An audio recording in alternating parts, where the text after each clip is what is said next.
All right, hi everybody, this is Joyce. Thanks very much for joining us. I do apologize that it was quite a long wait because the stage had to be set up and do all those technical things, and so I do apologize, especially for the people who are waiting online, wondering what was happening and why nobody was saying anything. It's because the mics were being checked, the audio-visual system was being set up. So I'm going to pass the time over to Amrita to introduce herself and the speakers, and we will begin with the panel, following which we will do the closing speeches. Thank you. Thank you, Joyce, and thank you so much, everyone, for waiting patiently. I know we are standing between the closing, your shopping, cocktails, or tourism. So thank you for being with us today. And, a lot has been discussed in the last 3 days about people being at the center and envisioning a community-led internet that is inclusive, sustainable, and trusted. So we want to take this discussion a bit more further, and we have some excellent panelists here. Sorry, the screens are a bit far, so I may be craning my neck at times. We have some excellent panelists who would be sharing their perspective on how we can enhance collaboration between different stakeholders for the digital and development in Asia Pacific. And when we talk about Asia Pacific, we are diverse, not only in terms of culture, religion, geography, but also within the technological expertise which we have. And there is a huge digital development divide also. While all governments want to kind of reduce it and they are taking steps, even businesses are doing so, we also understand that it is still there, it's growing, and it needs to be addressed. And it is not a single stakeholder who can actually make it happen. It has to be a multi-stakeholder approach to kind of try to address the elephant in the room. And today, obviously, as I said, we have 4 amazing speakers, one of whom is with me in person and 3 are online. So we are on a hybrid mode, who would be discussing and deliberating and sharing what they have been doing so far and how this can be accelerated a bit more, and perhaps also touch on what APrIGF or we as a community can work on from here. So we have Tenzin Norbhu here with me. She is the Director for Partnership and Operation, Program Monitoring, Communication and she is the Director Government Affairs and Public Policy in Google. We've got online Marielza Oliveira. Sorry if I have not pronounced your name well, and correct me if I've pronounced it badly. She is Director for Partnership and Operational Program Monitoring, Communication and Information from UNESCO. We have Chris Perera, who is the Senior Director of International, External and Regulatory Affairs at AT&T. And we have Tenanoia Simona from Tuvalu Communication Cooperation from the government of Tuvalu. And let me tell you, this is an all-woman panel for a change, not a panel.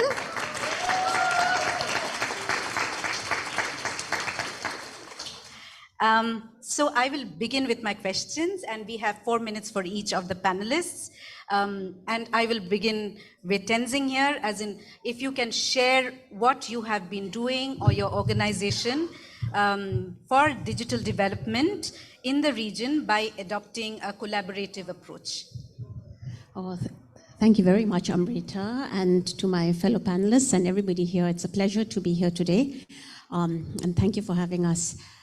We are all, of course, very seized by, pandemic recovery, by some of the global and economic headwinds, right? And it's really brought to the fore the need for digitization, digital transformation, whether it's in the way governments provide services, people actually access services. And this is really going to be important even going forward when it comes to building resilience. So from a Google perspective, our approach to supporting recovery, being part of the recovery process, helping with resilience is really one of collaboration. And the way we do collaboration, it's part of our DNA, whether it's in the way we develop services, products, but also in the way we engage externally with governments, businesses, civil society organizations, academia, think tanks. I'd like to speak to maybe four areas. The first really is about digital skilling. Every day every year you've got millions of new to the internet users coming online for the first time across Asia Pacific in such a diverse ecosystem.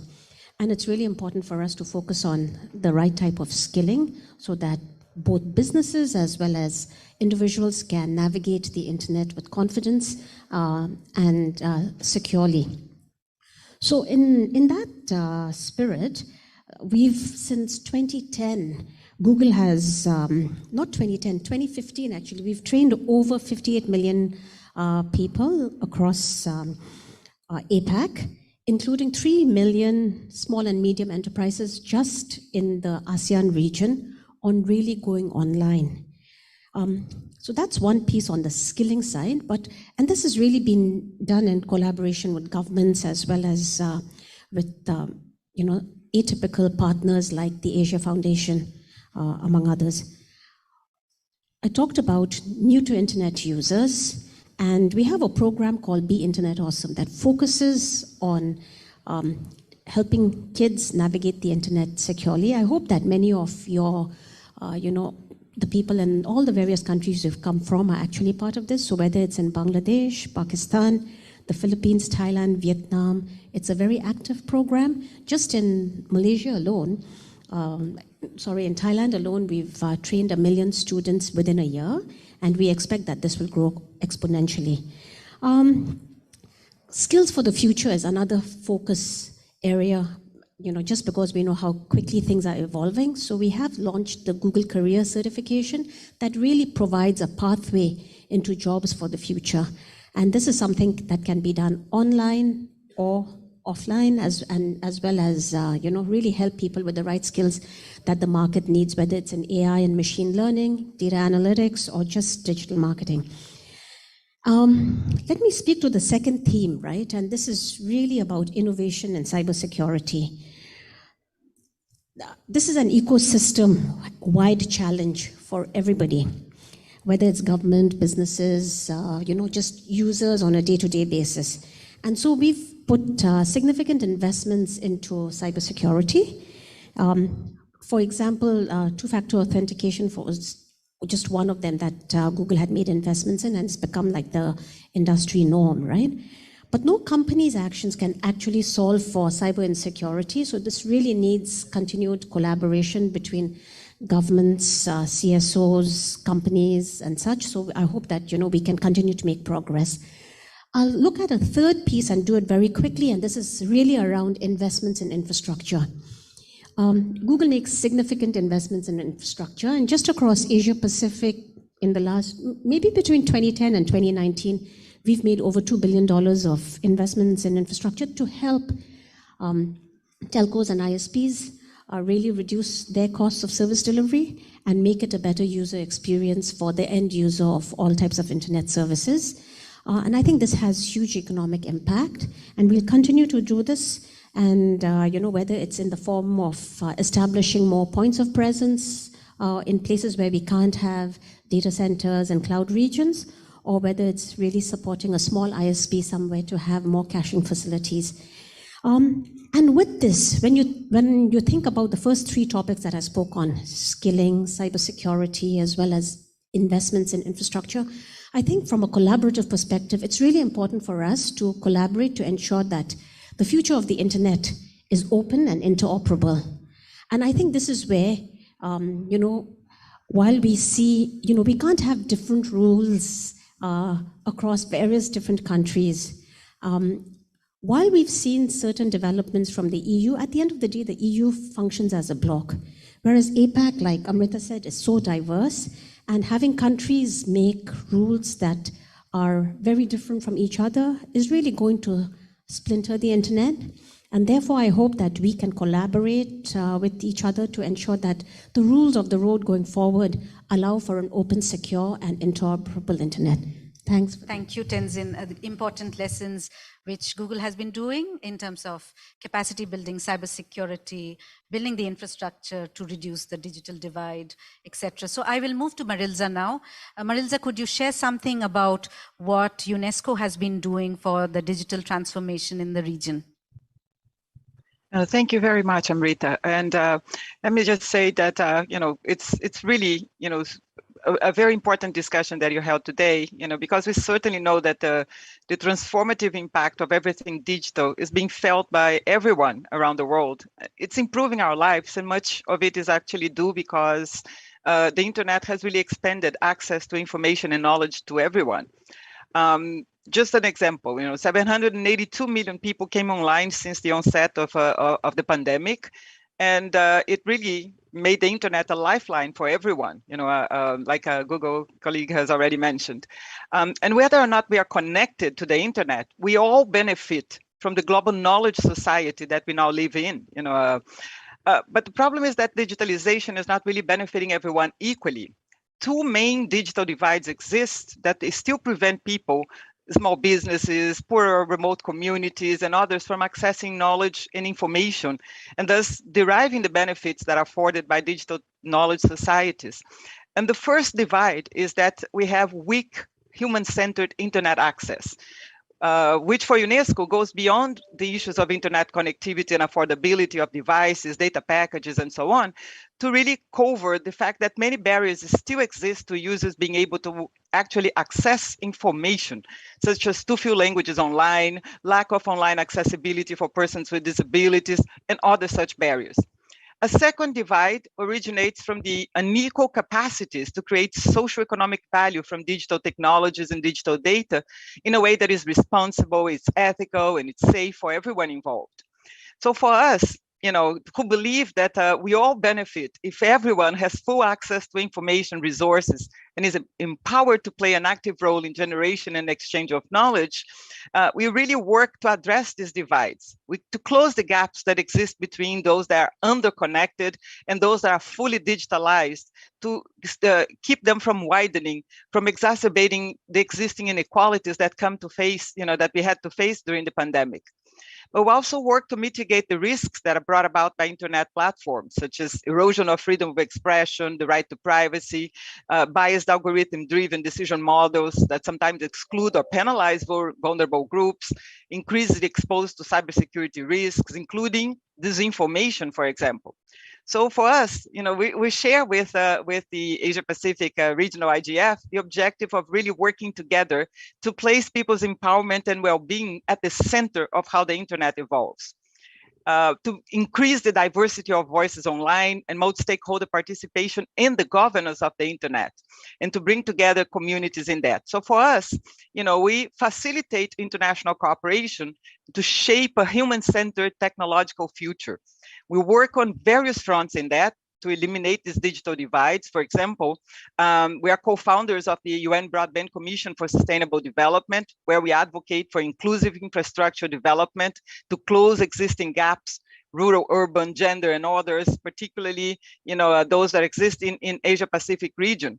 In addition, we work for greening digital transformation that make sure that connectivity takes into account environmental impact, ensure that women and girls have access to STEM education and are prepared to harness the power of digital technologies. And those are all very important considerations in Asia Pacific. But the central element of our work is the generation of robust evidence for people-centered internet development. For us, for internet universality, Rome principles, and the R in Rome is human rights based, the O for open to all, the A for accessible by all, and the M for multi-stakeholder governance, which were endorsed by member states of UNESCO in 2015. They really underpin the work we do to generate this kind of evidence by having countries undertake voluntary national assessments using the indicator framework that is part of the Rome Principles and Internet Universality work. This lead to recommendations and policy decisions that lead to humanistic development of the internet. And just in Asia Pacific, so that you know, we have Thailand, Nepal, Pakistan, Uzbekistan, Indonesia, Malaysia, South Korea, Cambodia, Mongolia, Kazakhstan, Kyrgyzstan, and Tajikistan already among the 44 countries that are currently developing their voluntary national assessments using the Rome. And of course, I would like to see all Asia Pacific countries conducting their own assessments. We're also looking to scale up the Rome framework in Asia Pacific, particularly looking at the small island developing states, such as Tuvalu, Tonga, Fiji, the Solomon Islands, and Vanuatu, to make sure that we have inclusive participation and digital inclusion of vulnerable populations and smaller countries in this particular conversation. This is what we call meaningful access, and this is what we would like to see happen in Asia Pacific as well. So thank you very much for the question. Thank you so much for raising the important aspects of what UNESCO is doing through the Rome project, including, encouraging assessment, having more human-centric internet or internet access amongst people. I'll now move to Chris, who looks more, from the AT&T, you look at the infrastructure level more.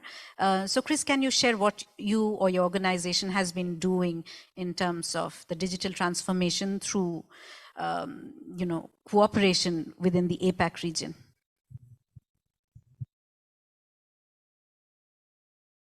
Unfortunately, Chris, I think we can't hear you yet.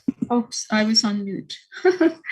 I was going to say thank you for this opportunity to share some thoughts and ideas with you.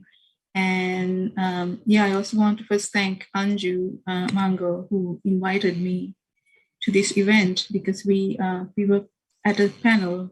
Actually, she was on the panel that I was chairing, and at the Asia Pacific Telecommunity Policy and Regulatory Forum.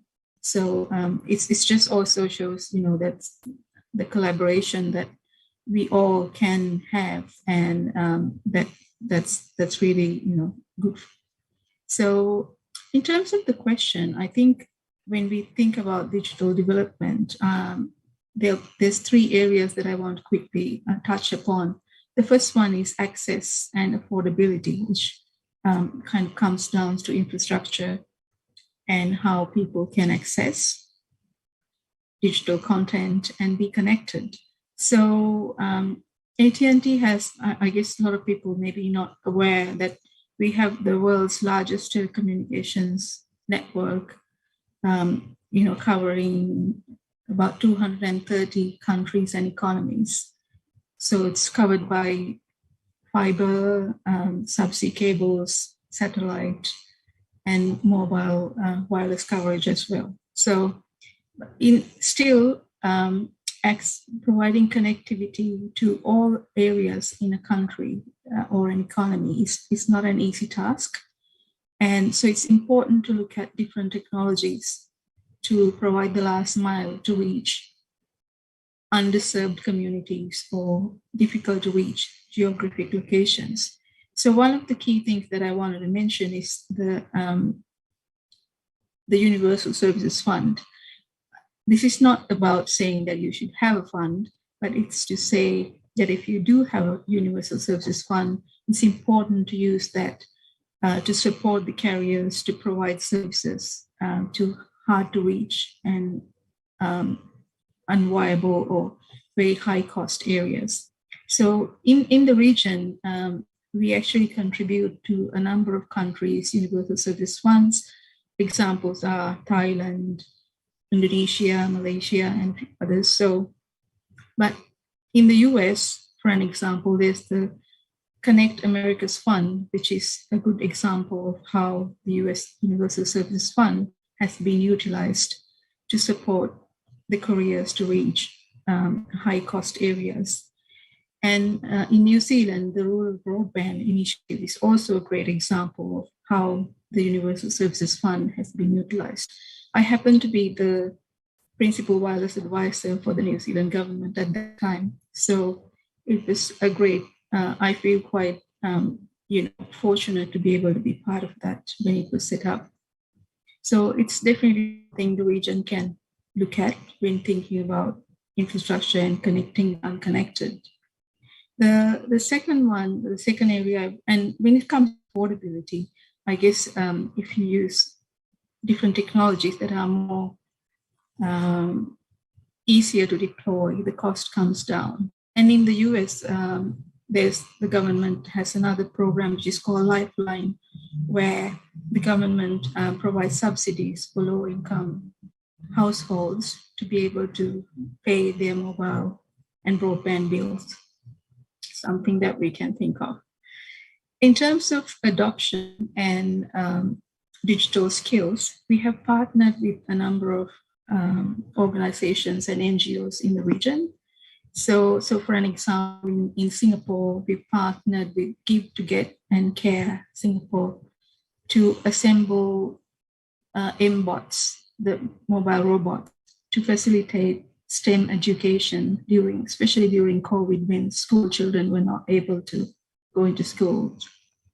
And I just wanted to echo what Marielza was mentioning about, the inclusive digital connectivity. So it's important to ensure that all communities have access and are able to connect. So some of the collaborations that we've done this year has been address those.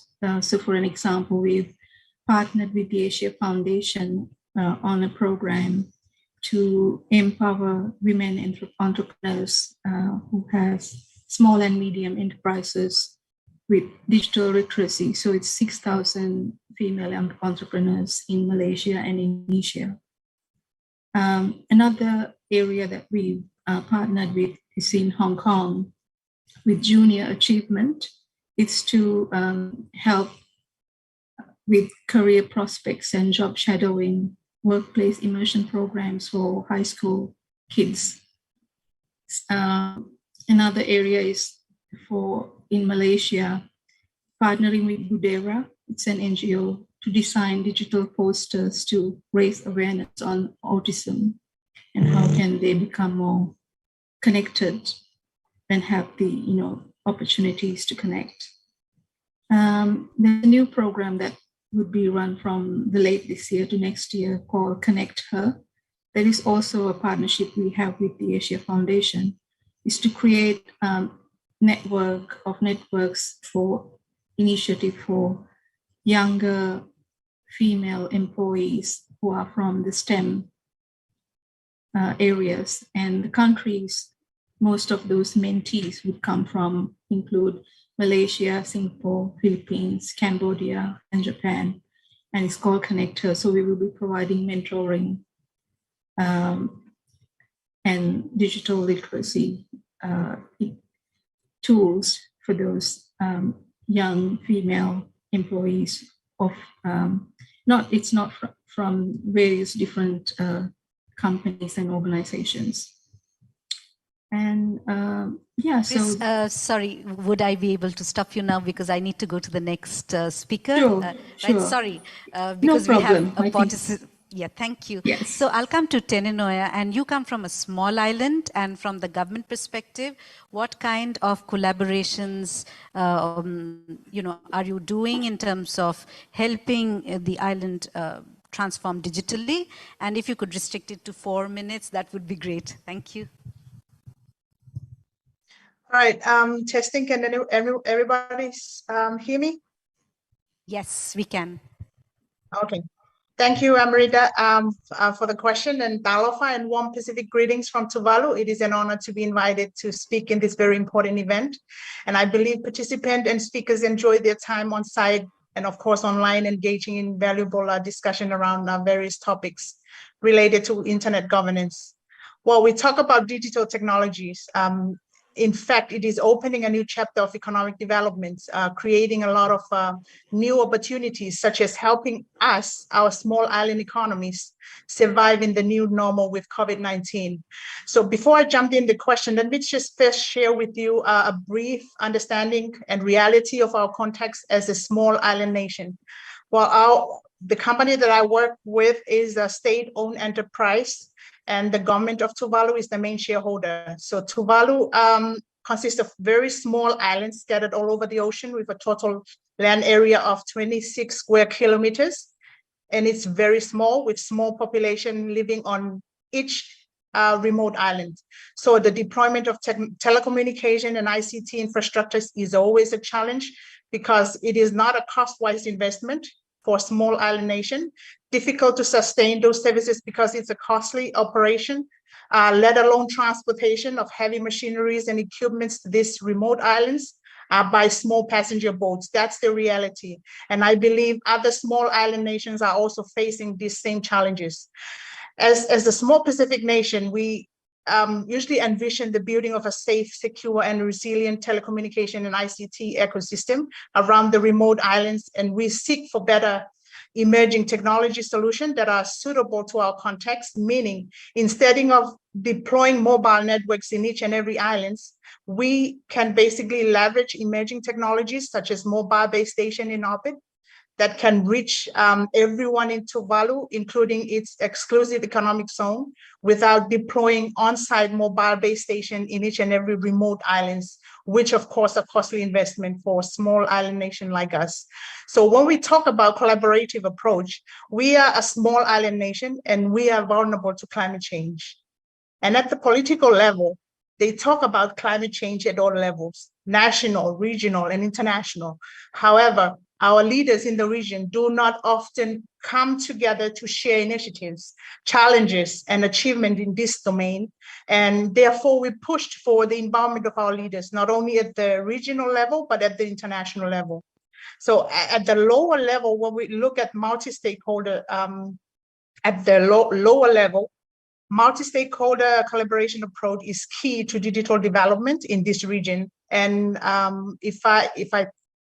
from the perspective of our company, we usually engage with global and local businesses and entrepreneurs, young people, policymakers, to foster collaboration around the responsible and sustainable use of technology. So these are best practices that should be shared among our regions with the support of our government. Our company usually participate remotely through the formation of remote hubs filled with key stakeholders that participate in hybrid IGF forum discussions, which allows the voice of our local communities to be heard by the global community. The latest successful conference that we participated in was the 2021 Pacific IGF conference. And this kind of discussion, I would say, scales up local development solutions where most of them are digital.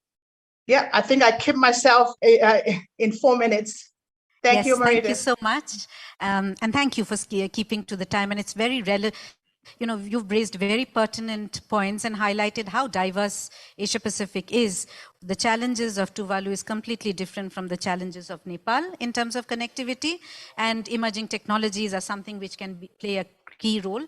So I have the next question, and it's a loaded question for all the panelists. Can you share 2 things that can be done to enhance collaboration for equitable digital development in this region? Do you think a public-private partnership can play a role?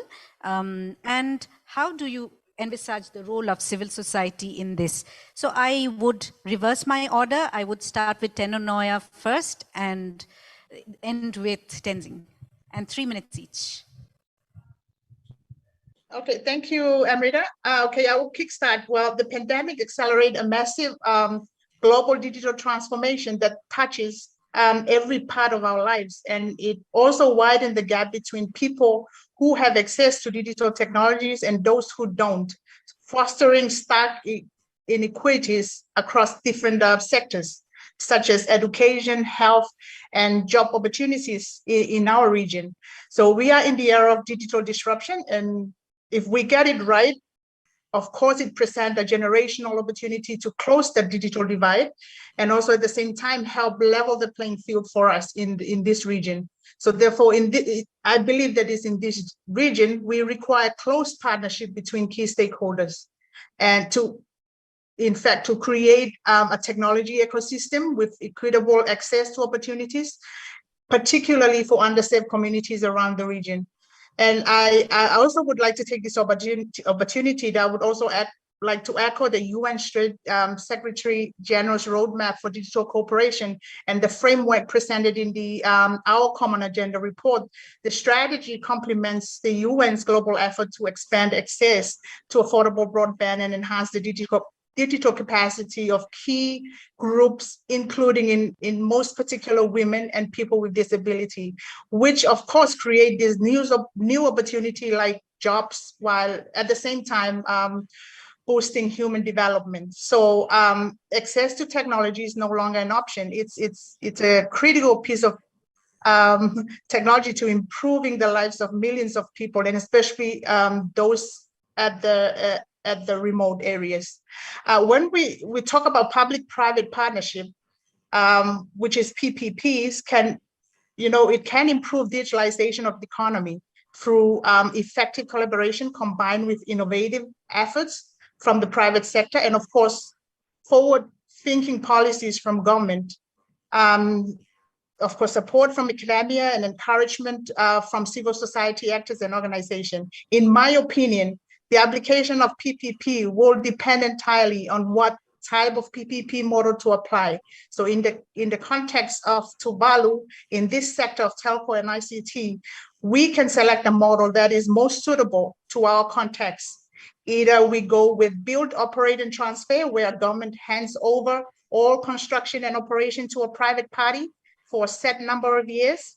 And after that period of time, it's then transferred back to the government. And then there's another model that people, implementing agency also apply to small island nation like us, which called build, operate, and own. Is the same as the POT, but the private entity this time is not required to ever transfer that project to the government. And there's some other models. In small island nations where we depend on development partners who are also the implementing agency, really needs to consider a suitable PPP model in relation to the context of a small island nation or any other country, to ensure better understanding and also at the same time honor and respect the role played by the government, public and private sector, and the civil society, where our cultures and our values are embedded, especially in small islands with small population. Thank you, Amrita. Thank you. You raise an important point that it has to be customized depending upon the place, the region, and the kind of project which is being worked on. So I move on to Chris with the same question. Thank you, Amrita. I think in terms of public-private partnership, starting with the access, I mentioned before the Universal Service Fund, it is an example of public-private partnership, right? So that's one of the things that you can look at. But there may be other areas that their public-private partnership could work, where the industry has the know-how to be able to provide to achieve the policy objectives that the regulators or the governments are hoping to achieve. So there are various areas that could be possible. And in terms of the adoption, I think one couple of things that I was going to mention is that it definitely has to kind of be targeted to the different country or region or economy that we're thinking about. So for an example, we heard from the Samoan regulator some time ago that it's how difficult it is for the carriers to move from 2G to 3G because the seniors are not interested in getting a handset that is has more features. But then the Thai regulator mentioned that it hasn't been an issue in Thailand because the seniors also enjoy playing mahjong or other games on handsets. So it's I guess it's also like the adoption and digital skills really do play a big role in terms of adoption as well, because there's the fear of technology doesn't necessarily apply to senior citizens. It could apply to anyone. So a couple of initiatives that we've done in the US is that we could be extended to this region too. It's about how advanced technologies like virtual reality and augmented realities and how older adults respond to those. So there's a study that we collaborated with the Stanford University and Mind VR to understand the impact of VR on older adults. So it's, and in another one, we've collaborated with Vitas Healthcare, studying the effects of VR on hospice patients and how, you know, the technology could enable the experience is to study how these could help reduce chronic pain and anxiety for hospice patients. So for an example, they would be calmed and distracted by the content loaded wirelessly and delivered over virtual reality. So example include that they might be, you know, they feel like they're visiting a sacred Machu Picchu journey to the Andes region, or, you know, going for a hike in the Yellowstone National Park. So there are a few areas that I guess the high tech can also help with the adoption. We started from the schools from in Hong Kong as well to give a hands-on experience to students on how it can help with their education as well. So there are a few areas that I agree that we could collaborate, and thank you for this opportunity to share some of them with you. Thank you so much. I know there's a lot to share, but we are having a paucity of time. But we encourage you to participate in the APrIGF platform. And for the people here, you can ask questions, but I have another question. First to Marielza, and we end with Tenzin, and then I have a last question for them. So Marielza, over to you. Thank you, Amrita. Well, I'm going to recall the multi-stakeholder dimension of the Rome framework that I had mentioned before, which really underlines the importance of participation from actors from all walks of life, you know, civil society, public, private sectors, regional organizations, technical community, academia, governments, everyone, to really work together so that we can advance human rights-based internet development and contribute to digital transformation at national, regional, and global levels. So UNESCO is a global standard setter in the area of digital transformation. We have developed a series of instruments, recommendations, guidances, such as the Open Science, Open Data, Ethics of Artificial Intelligence, ICT Competency Framework for Teachers, several others, which are flexible, adaptable to different contexts, and help to foster innovation while protecting human rights and ensuring accountability.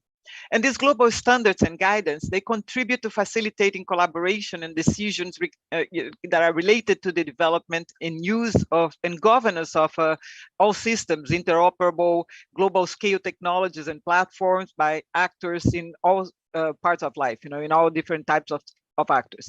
So let me name, you know, two important things that can be done by the regional IGF.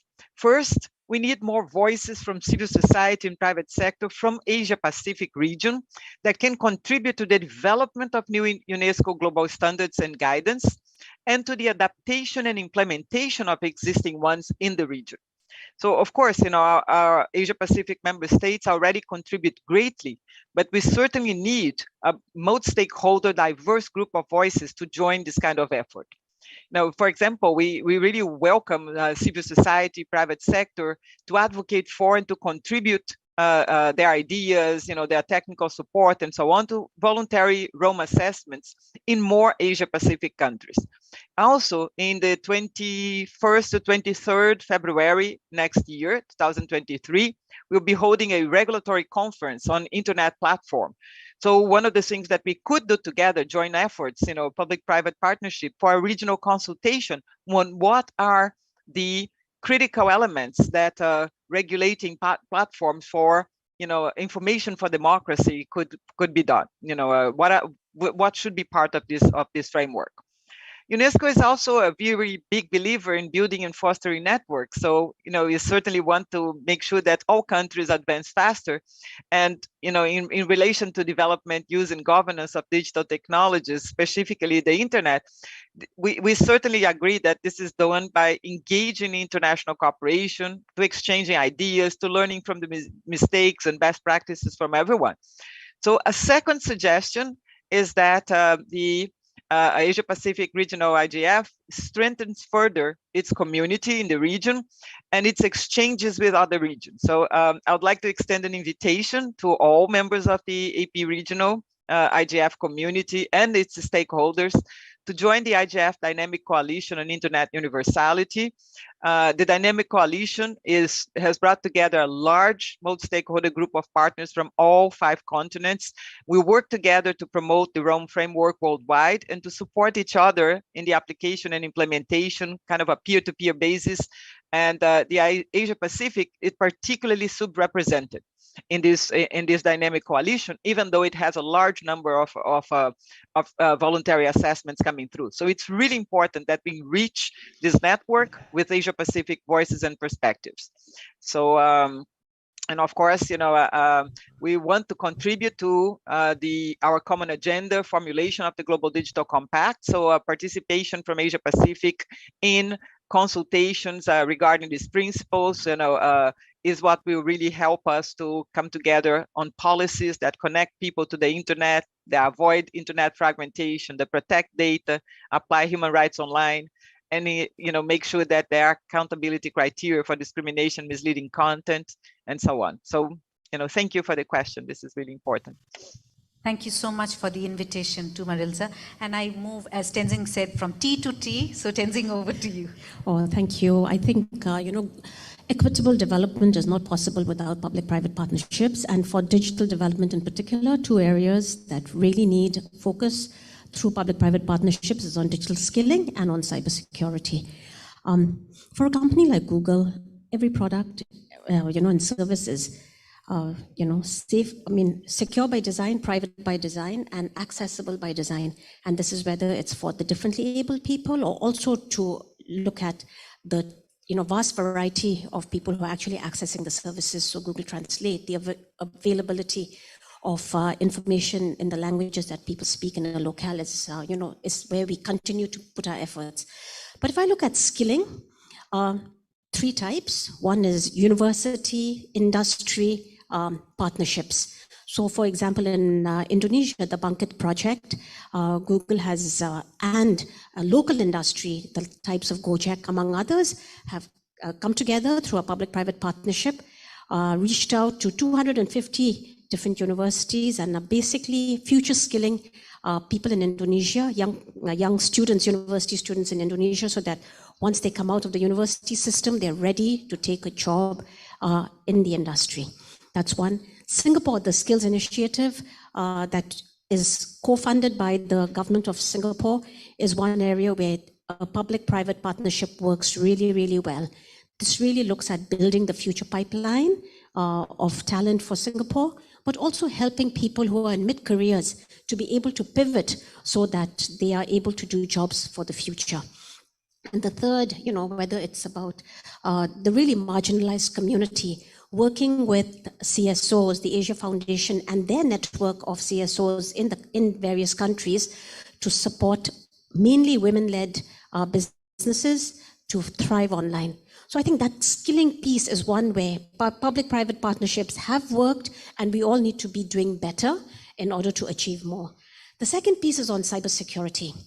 As Google, we take security, privacy very seriously, and every day, make investments to keep your data secure, give you as a user the options of your settings so that, any data is secure and private. But I think there's also a huge need for governments and civil society organizations and private sector to come together to really solve for cybersecurity issues at a societal level. This means investments, and particularly investments on both technology, the right policies, as well as, basically training, so that everybody understands their role in cybersecurity. So I maybe, preempt the last question and say, what do we feel we can do with APrIGF?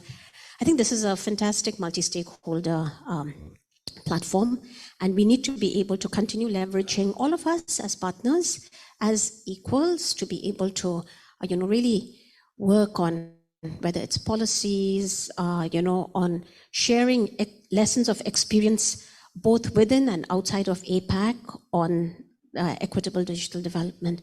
I think as we look to the internet of the future, an open, secure, and interoperable internet, I think this really calls for APrIGF to be a forum to help support an open, secure, and interoperable internet. Thank you, Tenzin.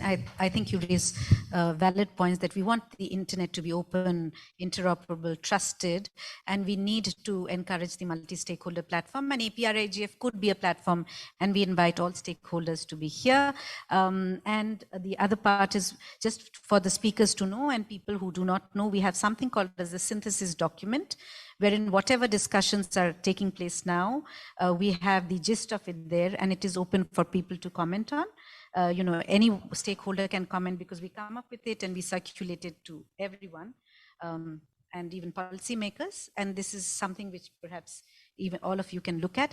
I'll go to the other speakers who are online and perhaps ask them in, you know, a minute or two, how do you think the discussion can be, how in your way, or what would you think APrIGF should do to take this discussion ahead?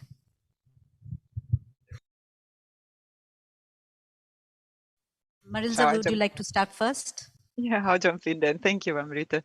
You know, I'd say that, you know, the regional IGF already plays such a very important role in catalyzing, you know, insightful conversations like we're having today. So, you know, it's really hard to say what more you could do. But, you know, so the one thing I think that could be done more is to really ensure that Asia-Pacific stakeholders are really aware of and equipped with, you know, the various holistic tools that that we can use to really enhance the quality, the human rights-based quality of the digital ecosystems in which we live, you know. And so, of course, we offer our own framework to help underpin the policy decisions that Asia-Pacific countries need to expand the benefits of digital technologies to really everyone in the region, to provide a coherent basis for governance of digital transformation in the region, and so on. So, of course, you know, our team will look very much forward to working even closer with you on internet development and governance. We will be, you know, are more than keen to help mainstream internet universality principles and apply Rome indicators in all countries in the region. And, you know, we really think that this is a good way to leave no one behind in the digital age for Asia Pacific. So one last quick point. I'd like to share that UNESCO is convening a Day Zero 3-hour event on Internet Universality and a dynamic coalition meeting in the upcoming Global IGF in Addis Ababa. And I really hope to see you all there. And let me just say a big thank you, you know, to you, Amrita, for the good questions you've asked, and to all, you know, speakers that are from whom I learned so much, and to all participants present and online. Thank you. Thank you, Marielza. And I'll go to Chris. Thank you. I think I need to echo what Mariela was mentioning. Yeah, so, you know, the forum is doing things already, for an example, like what we had gathered here today. So you are in a position to connect policymakers with digital providers, platforms, and carriers, as well as community. So it's something you could continue to do, and we look forward to, you know, being engaged even more with you. And thank you for an excellent moderation of the panels, and thank you to all the panelists as well. Thank you. Tenanoia, you're the last speaker. We may have 1 or 2 questions. I don't know. Joyce is the timekeeper. She would know that. But Tenanoia, over to you. Thank you, Amrita. Well, I want to echo what other speakers have said. APrIGF has been doing a very great job so far. And I would say that I think improving of regional collaborations and encourage a multi-stakeholder approach at the national level by reaching out to hear the voices of marginalized population, those with first-hand experiences on issues related to, you know, to internet governance. But so far, I think it's been great. APrIGF doing a great job so far. Thank you. Thank you so much, and thank you so much everyone for patiently listening. We are done, but if you have any questions, Joyce, do we take a question or we are running late? One, any questions? Yes, Vikram. We can just take one. Hello. My name is Bikram Shrestha. I am from Nepal. I'm representing Nepal Internet Foundation. We are talking about this enhancing collaboration on internet and human-centric. So my questions is to Tenzin Norbhu from Google. As you said that the future of internet is to collaborate and interoperable in human-centric. So is there any initiatives Google is planning to work for community in terms of building infrastructure for unconnected society in rural areas where it's unconnected? Namaste, it's really good to get the question from you. But from a Google perspective, I think for rural communities and others, we had an initiative called Next Billion Users that really was launched from Singapore, really looking at where the next billion users are coming from and what type of services they need. While there have been lots of investments and we continue to work with telcos and ISPs, among others, to get a faster internet and a better user experience for them, I think we're looking at it more from a service perspective. So for example, there's a YouTube, you'd be able to access YouTube even in places where you may not have great connectivity because you have the ability to download a video and keep it, right? And so that's very useful, even in places where you don't have connectivity, but those YouTube videos can be used to educate in a rural school. That's one. The other piece is around, say, for example, mapping. So while it's not directly related to rural communities, we have services that are powered by AI that really support looking at how communities are impacted, for example, by floods.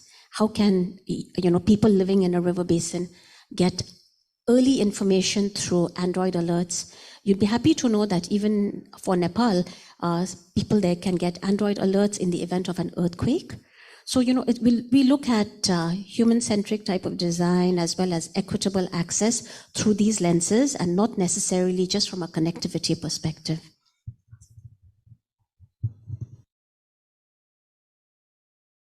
Thank you so much. Joyce, over to you.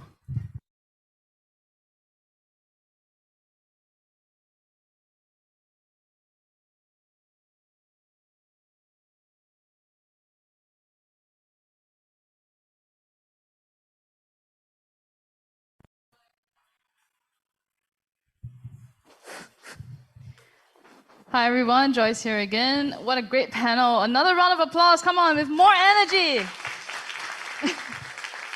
I know we're at the end of the day in Singapore. So good morning, good afternoon, and good evening everyone, wherever you are. I've already said I'm Joyce Chen from APNIC, and I'm your MC for this closing. I will try my best to manage the time, but we will exceed the time a little bit. I do ask for your forgiveness in advance. So our first speaker to give their closing remarks is Edmon Chung, head of the APrIGF Secretariat.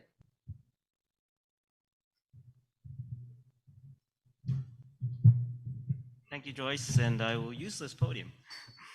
Good afternoon, everyone, and thank you for coming to this good event at APrIGF.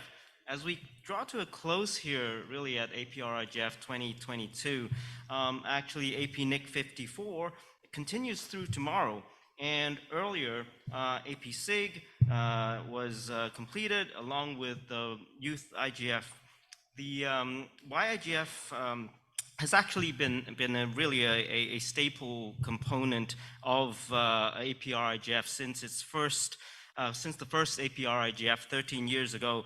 And this year, not only did we have a joint fellowship for APSIG and APrIGF, APNIC Youth Fellows also joined the Youth IGF component of APrIGF. So all of this collaboration and cross-pollination really exemplifies, I think, this year's theme of the APrIGF, with people at the center. So allow me to report a little bit from the Secretariat. Furthermore, actually, there were 2 collaboration sessions also with the APNIC. One that was yesterday at the Cooperation SIG, and earlier today at the Inclusion in Tech session. We also had a collaboration session with the United Nations IGF Secretariat on the evolution of the IGF. Which featured Vin Cerf, who's currently serving on the IGF leadership panel, and more importantly, His Honor Minister Timothy, who actually joined us at the opening and was participating through all 3 days here in this event. So over the last 3 days of the conference, plus day 0, actually APrIGF 2022 saw over 530 participants who checked in on site here in Singapore, coming from over 50 economies in the region and around the world, of which over 200 joined us in the opening, and then 18 full sessions and 7 showcases, which is a new format this year at the APrIGF. So 25 sessions selected in total out of 81 proposals that were received. And at the sessions, we saw an average of about 40 to 90 persons joining on site, and another 30 to 60 join online. So all of this sessions are averaging about 100 people participating at each particular session.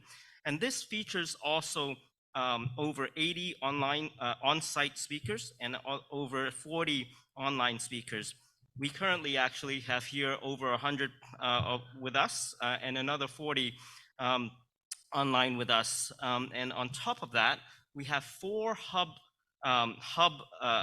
participants, hub locations in Thailand, in Bangladesh, in Malaysia, and India.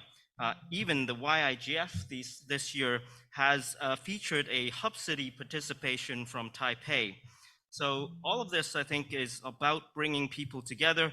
And one of the features of the APrIGF, of course, is also the Fellows Program, which received 188 applications, which were 28 were selected. And it represented a great gender balance, with 17 of the 28 selected identifying as female or non-binary, and coming from a geographically diverse group from the Pacific and Oceania to West Asia, North, East, South Asia as well. So let me conclude by really thanking our sponsors and also the long-term supporters of APrIGF, including APNIC and APNIC Foundation, ICANN, APTLD, and of course the UN IGF Secretariat, and this year also including Article 19. This event would not be possible without the tireless efforts, of course, from our co-host, APNIC, so especially thanks to Sunny and Blandine for their patience with us. And of course, last but not least, the great DotAsia team, who you see on site here in Singapore with me, and also actually everyone from DotAsia online supporting the remote participation in this hybrid event. They are the ones that make me look good here in this conference and be able to hold successfully. So please join me in a round of applause to our co-hosts, and especially Christine Orr from the Secretariat team. So this is the first meeting coming out of the pandemic, and we look really very much forward to APrIGF regaining a bit of a momentum into the future. And the future really relies on your continued support and continued participation to make the voices from Asia Pacific better heard in the global internet governance discourse. Thank you.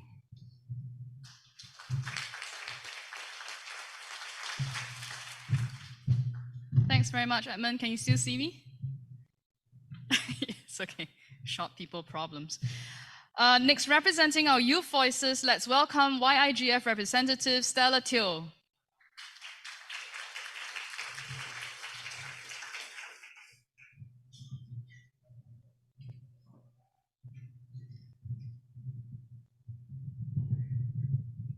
Greetings. I'm Stella, and I'm honored to represent the YIGF Organizing Committee and all YIGF 2022 participants present at APrIGF 2022.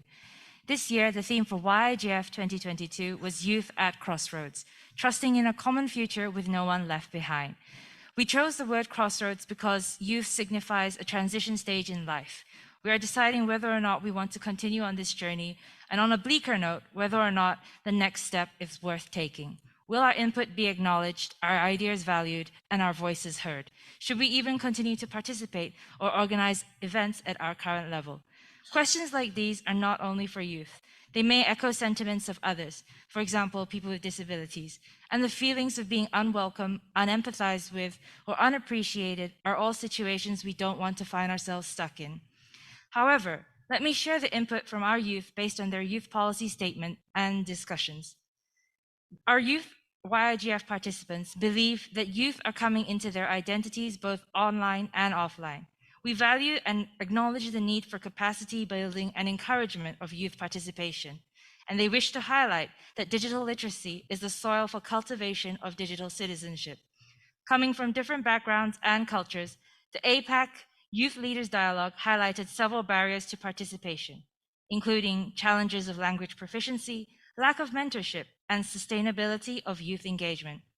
But coming from our perspective, we saw that our youth participants were able to contribute constructively to the synthesis document, participating in sessions during APrIGF, and we'd like to thank them, the events and organizers, all for the opportunity given throughout this entire time supporting them. Inclusion, trust, and sustainability. We as youth acknowledge current efforts for inclusion, and not only are we trying to build trust from the community towards the youth, but also for youth towards the community. And thus we aspire to sustain youth engagement. Thank you very much for being a part of this, and thank you for allowing us to be a part of this as well.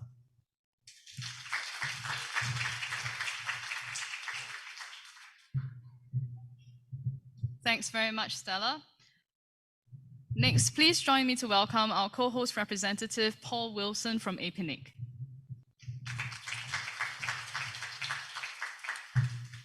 Thank you, Joyce. Hi again, everyone. Very glad to be back here. I'm helping to bookend this APrIGF, more or less. I'll be echoing some of the things Edmon said, actually. I really do hope you've enjoyed the past few days with both APrIGF and APNIC communities coming together here in Singapore. I've really enjoyed it. Those of us at APNIC Secretariat have really enjoyed it. Seeing a bunch of people coming together, a lot of the old timers, a lot of brand new participants, a really fantastic fellows group, many people from very different corners, this time of the internet ecosystem. And after such a long break through COVID, coming together with a lot of extra energy, which is fantastic. I mean, that was really clear last night at the social event. I'm sure you enjoyed that if you managed to be there. But here in the venue, I've heard really great feedback from both kind of halves of this this joint crowd from the two different communities, from the APNIC community folk, that they really enjoyed the vibe and the diversity, the new topics, new for many of us, and the APNIC people quite surprised, in fact, at the level of interest shown by many of the APrIGF participants in the APNIC program. From the APrIGF side, especially from the young folk, I heard that people really did find interesting stuff in the mostly technical and kind of dry APNIC sessions, and that was something we all heard. But the APrIGF program this year was also very solid, and congratulations to the program committee and the MSG for that, because I mean, it had a focus on inclusion and sustainability and trust, issues that we know about, or we've heard some about, but all through this lens of the people-centered internet, which is really, I think, a universal concern across this entire audience, as relevant to the APNIC audience, I can say, as it is to APRIGF. Personally, I have to say I missed more of the APRIGF program than I saw. Same for the APNIC program so far, in fact. But I'll be able to follow up the recordings and transcripts that I missed, and I recommend that you do as well, because surely everyone didn't see everything. It's all available online, and it will be for many years to come, in fact. So the event's done, but not the work of APRIGF itself. That's certainly not done. I'd encourage everyone here to participate and contribute to the finalising of the synthesis document as one of the really important products of this meeting. I think it's still unique across national and regional IGFs that this document is produced and it's able to be communicated and used and digested as one of the products of the meeting. So that'll be completed, I think, over the next month or so, and everyone can be involved with that after we get home from here. For the further future, APNIC will go on supporting the APRIGF, and I hope that we can host again in future. Thank you. Before I promise that, however, I'll say we can't do it alone. If there's something that we've learned this time is that we really do need more partners to step in, to play a bigger role, to support this extremely important event. I mean, that's with thanks to everyone who was involved, the MSG, the Secretariat, the committees, and also the sponsors. But we need to keep it up for this thing to be to continue. We need to find ways to make it sustainable. This is the last day of APRIGF, but as Edmon said, not APNIC 54. Our event continues tomorrow, and first up is our address policy session, which is actually one of the most important parts of the week for us, where the community comes together and actually mulls over and works over the IP addressing policies that actually APNIC then has to, as the registry, has to follow. That's followed by the member meeting, the APNIC member meeting in the afternoon, which is actually open to everyone, and everyone interested to learn more about what's going on at APNIC is most welcome there. So I hope to see you there, some of you at least, both here on site and those who remain online. I hope to see you at the next APRIGF, wherever that happens to be, and at another future joint IGF, APRIGF with APNIC in future. I really hope so. So it's been a pleasure. Great to see you all. Great to meet new folks here. Thank you very much for coming. Thank you.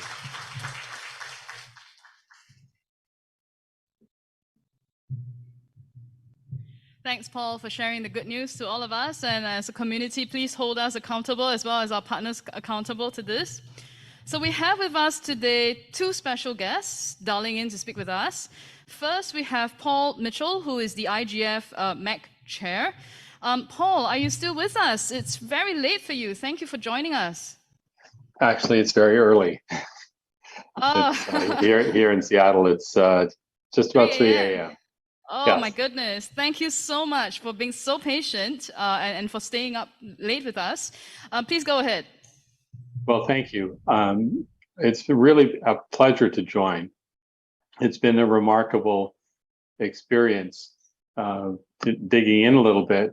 And I want to echo the accolades around the youth participation and how important that has been.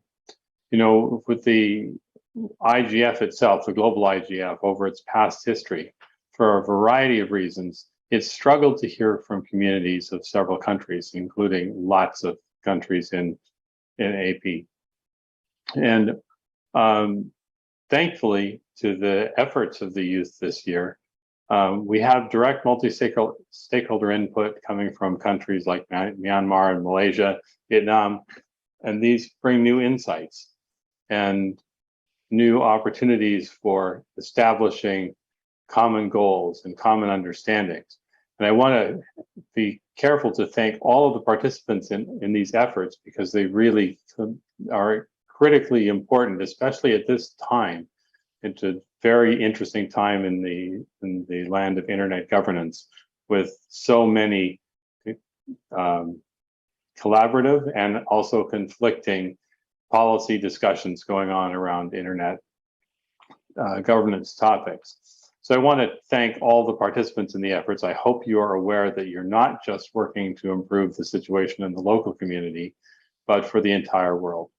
And in a real way, everyone who is the several hundred people who've been there for this program this week, they're agents of change, and it's agents of change that the world needs. It's important to recognize the value that these meetings bring, that the discussion and fellowship programs, that they provide institutional support, they create opportunities for all of us to meet and speak and gain better understanding. The discussions, I hope, that took place over the past few days focused on different subjects, and I was glad to hear they resulted in several concrete partnerships and action plans. They also unwrapped new issues for the APrIGF. This speaks to the complexity of internet governance, but also to the rich and specific diversity of this region of the world. This effort is one that can unite communities coming from developed and developing countries, find better solutions, assist landlocked countries as well as small and big island countries that just need the opportunity to work better with the broader global universe. With the help of the members of the IGF Multi-Stakeholder Advisory Group that I chair, I hope that through this membership and also with the membership and leadership panel, I hope that I can support you in bringing this synthesis document to the attention of the global community. The input or your outputs, and can be my inputs, are really timely as the IGF is entering its final phase of preparations for the 17th annual Global IGF meeting this year in Addis Ababa from 28th of November to 2nd of December. And the ongoing intercessional work is actively collecting community input. So the synthesis document is a great example of one. The guiding theme for this year's program is resilient internet for a shared, sustainable, and common future, which is a goal I think we can all agree on. But there's much to do to realize the goal. Ongoing work to avoid internet fragmentation, safeguard human rights, improve data governance, safety, security, accountability. These topics we've been talking about since the dawn of the internet, and we will probably continue to talk about them, but for many years to come. But all of the discussion is a positive for the evolution of the ecosystem.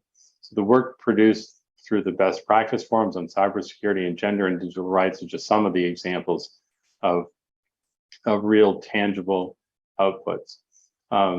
Global depends on local, and in fulfilling its mandate, the IGF needs all of you. The global IGF can't be in a vacuum.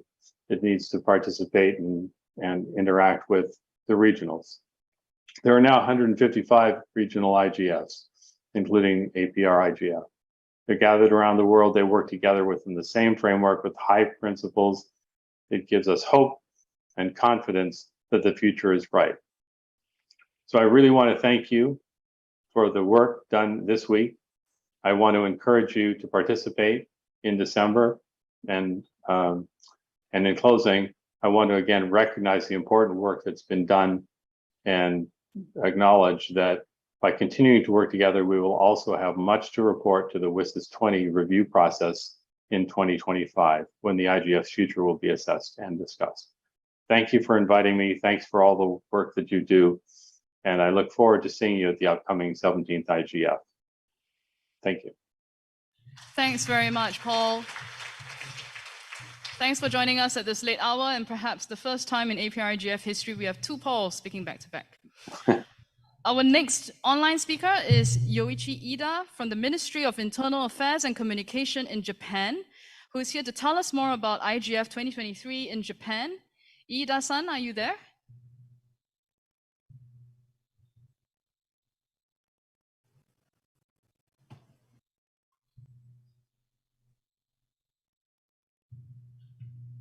Ida-san, can you try speaking and see if your audio is fine?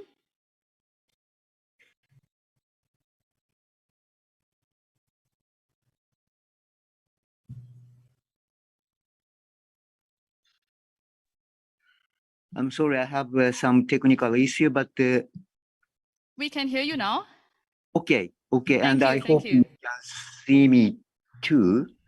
Not very much important, but so thank you very much for your patience, and thank you very much for this. It is a great pleasure and an honor for me to join you all in this closing session. First of all, I would like to celebrate APNIC, DotAsia, APSIG, and all other relevant people involved in this important meeting, and for this very lively, successful regional annual meeting of APrIGF. And I have to extend my highest respect to all participants from Asia Pacific region in this meeting who made great contributions to the discussions. Over the last few days, I popped in some of the sessions and I saw very active discussions and strong engagement. In particular, I was strongly impressed with the firm commitment to the importance of multi-stakeholder approach by civil society, academics, and the tech community in this region, and also the strong commitment to the open, free, and secured internet. From our experiences over the last 2 or 3 years, in particular COVID-19 pandemic and some geopolitical changes, we once again recognize the importance of open, free, and unfragmented internet. Internet is not only the source of innovation and economic growth, but moreover has to be the fundamental foundation for democratic societies based on the human-centered values. And it has to be accessible for everyone.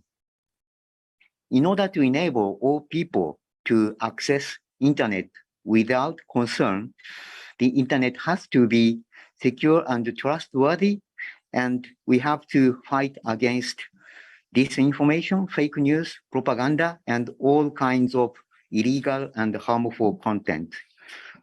And these efforts and actions have to be promoted in multi-stakeholder approach. So now allow me to take a few seconds to talk about our country. Japan started a discussion on importance of free flow of information and the open, free, and secure internet when, in the G7 ICT ministers meeting in 2016, when we hosted the G7 as presidency. It was eventually the first ICT or digital track in the history of G7.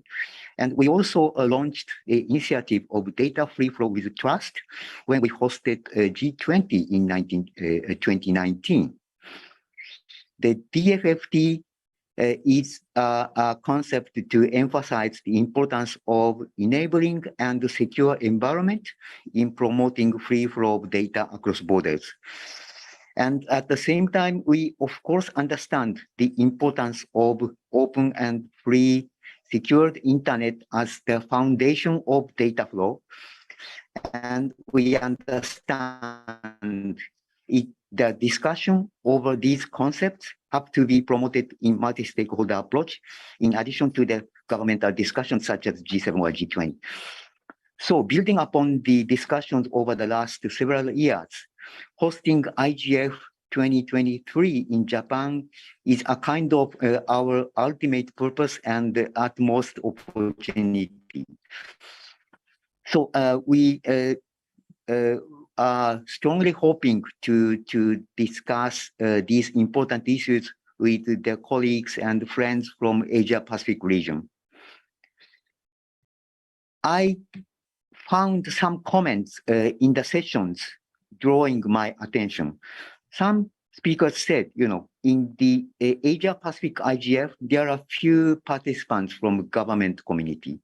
Was others said, we have to think about how to make input into the policy making process by government or policymakers.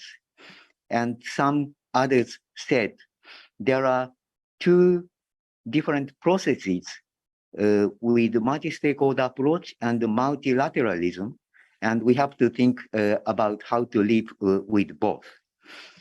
These are the sensitive and complicated challenges which cannot be resolved overnight, but I would like to emphasize today that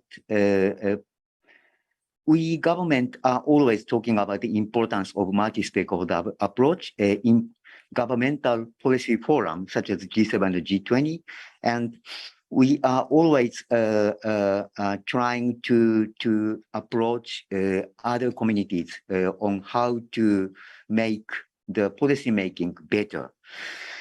Of course, there can be some differences in interpretation across governments, but I believe there is no government who denies the importance of multi-stakeholder approach when it comes to the digital and the internet policy making. So we have to recognize there are two different processes working in parallel, but I would say let government do their work and we can make use of that.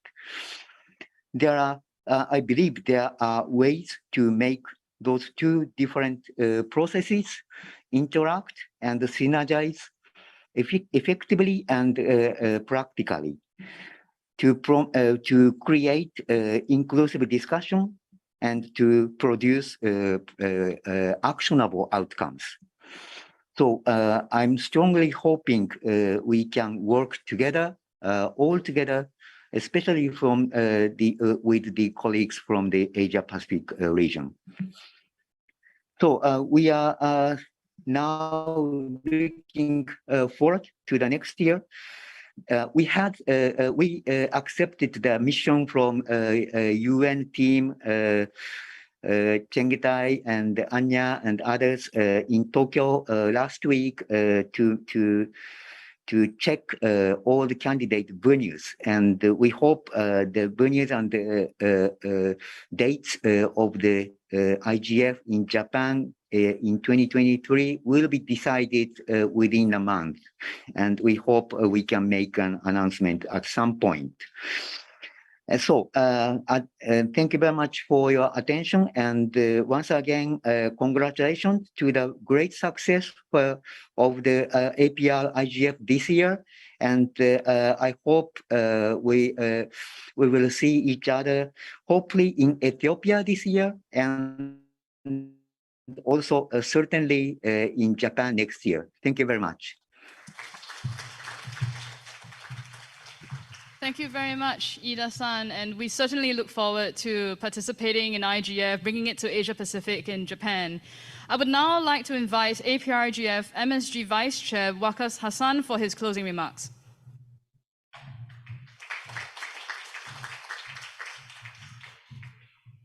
Okay, thank you, Joyce.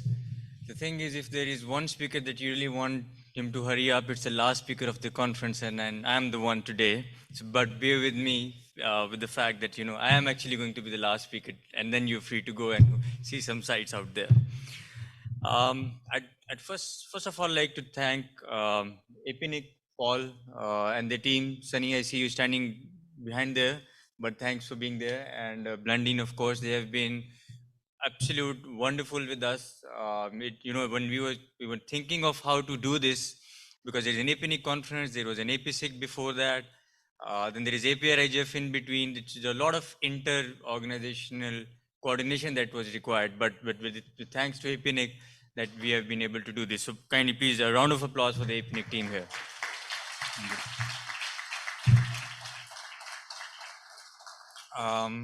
Next, of course, DotAsia, our Secretariat, Edmon, thank you. And the superwoman that, as we call her now, Christine.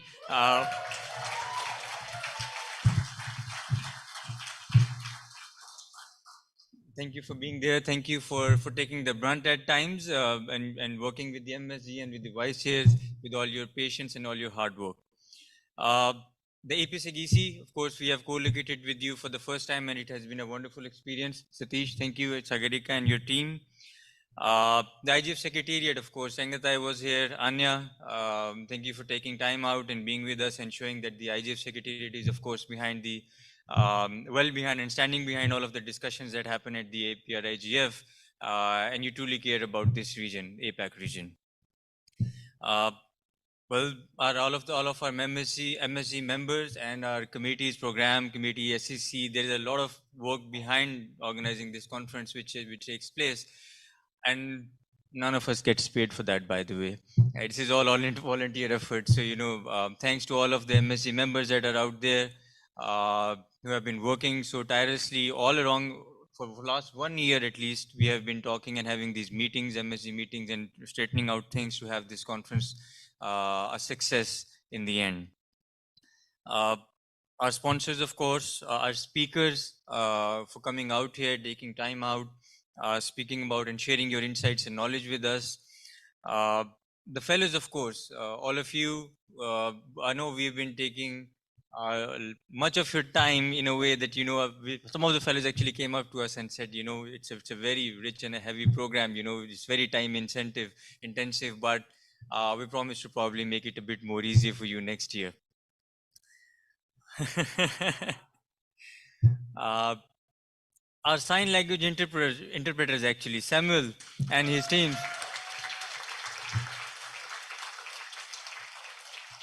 Thank you so much for being all the time there, you know, translating so many different accents. I don't know how do you do that, but I mean, we have been so many different speakers from so many countries.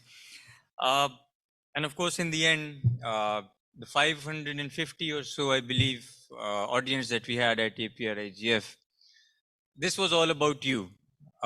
We can only provide a platform, we can only provide a stage, but right from what you listened to in the past 3 days, even those workshops and those topics and those speakers, everything has been organized by the community, because at APrIGF, this is a bottom-up process. We do not organize anything except for the plenaries. Apart from that, all of the workshops, everything is proposed by the community, evaluated by the community, as in by the MSG members, and then, you know, executed by the community. So I think a big round of applause for all of you here and online participants for being such a support with us. So this is essentially a multi-stakeholder forum, as we call it. It's a public policy discussion forum. What we strive to do here at APrIGF is to continue discussions and to keep this multi-stakeholder process alive and make it sustainable, you know, because there are a lot of threats to this multi-stakeholder model itself as well, with the increased intrusion by different actors out there. But with this effort, we just hope and we try to communicate and make and exemplify that, you know, a multi-stakeholder model is just not in papers; it can be put into action. And you can see the fruits of it in front of you over the past 3 days. In fact, the whole 10 days that APNIC, starting from APNIC conference, APSIG, and now APrIGF. So we do, at least in our capacity, promise to sustain this process, continue holding this APrIGF wherever we are. And we hope that, you know, with your support and with your participation, this will go on till the foreseeable future. We of course, all of us had this impact of COVID lockdowns and stuff. APrIGF was going through a very smooth, sustainable process every year. I mean, everything was well in order until the COVID hit us and we had to go to hybrid model. We wanted to come back with a bang, and I think we have been able to achieve much of it. We have been back, and we're great to have our audience back. We're going to try and improve the program as much as we can for next year. Of course, there are many lessons learned for us. This was a new leadership team as well, as in the chairs and the vice chairs after the pandemic, in terms of program, in terms of logistics, in terms of what Mr. Lidasan just mentioned. about more stakeholder engagement with the governments and with the private sector and other stakeholders. So I think next year, these are some of the lessons that we take back with us and we will discuss in the MSG.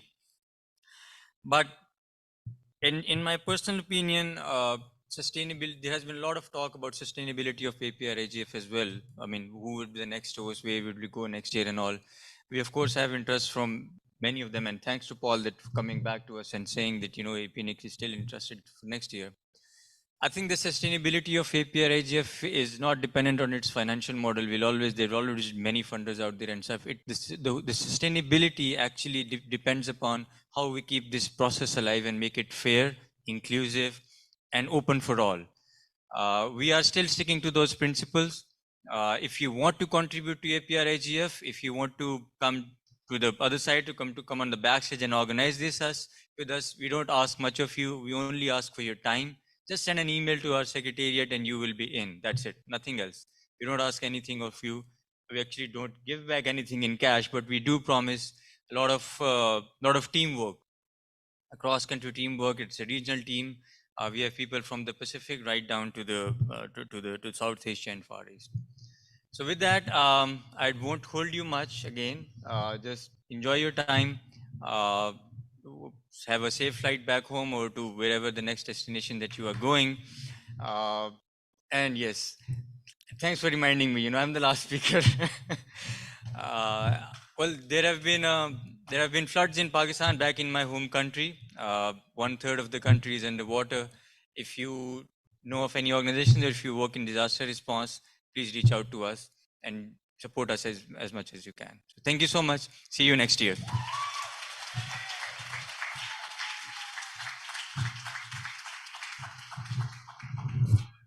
So I've been tasked to please just remind everyone, please contribute to the synthesis document and follow the deadline, comment.APrIGF.asia. You can find it, don't worry.